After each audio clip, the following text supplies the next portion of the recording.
l'insuffisance cardiaque, on n'en parle pas assez. Je trouve qu'on n'en parle pas assez. Il faut vraiment qu'on ait un proche, une personne qui a été touchée personnellement pour vraiment être saisie de la question, sinon voilà. Et bien justement, l'idée c'est de parler de ces 4 symptômes au travers l'art, la culture. Et donc nous avons des artistes peintres, nous avons des artistes qui vont venir faire des œuvres, je dirais, un petit peu diverses et variées. Et tout ça sur la thématique de l'insuffisance cardiaque. Je crois que nous-mêmes, on va être surpris parce qu'on n'a pas eu l'occasion de voir ce que les artistes nous réservent comme surprise, mais je pense que nous aussi, on va être surpris.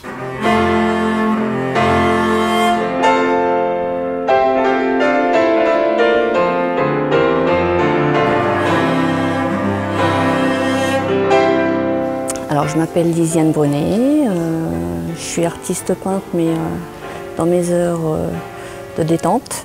Alors je me suis renseignée, j'ai regardé sur internet les symptômes de l'insuffisance cardiaque et puis c'est comme ça que j'ai fait un peu ma toile. J'ai voulu montrer là, les petits kilos parce que quand on a de l'insuffisance on prend du poids. Après j'ai voulu montrer ici la fatigue, bon, on est toujours un peu voilà, amorphe. Et là c'est une cheville avec le pied où quand on fait toujours de l'œdème, donc ça se concentre en général sur les chevilles. Et ici, c'est les veines hein, qui ont du mal à atteindre le cœur. C'est sur l'essoufflement. Voilà, les quatre symptômes.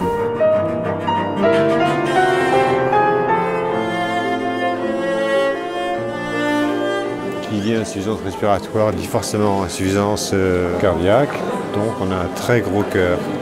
Et c'est un cœur qui paraît gros sur l'image, il n'est pas exagéré. Quand on voit une radio pulmonaire, on voit des cœurs presque comme des cœurs de sportifs.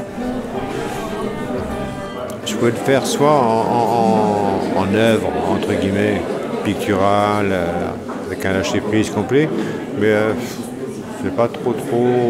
Il valait mieux, il me semble, le faire de façon un peu didactique. Donc c'est plus une illustration faite à l'huile, thématique.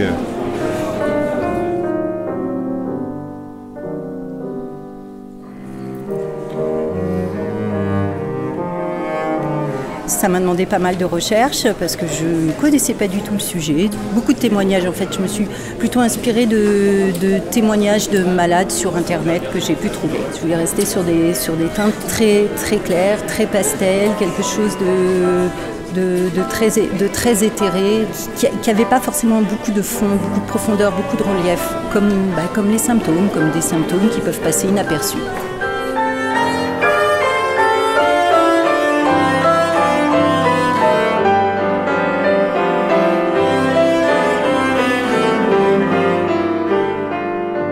J'aime travailler le papier et la terre, donc c'est le média que j'ai utilisé. Après, l'objet livre, pour moi, c'est la connaissance et l'apprentissage. Et c'est vrai que dans cette maladie, c'est important de bien connaître les signes.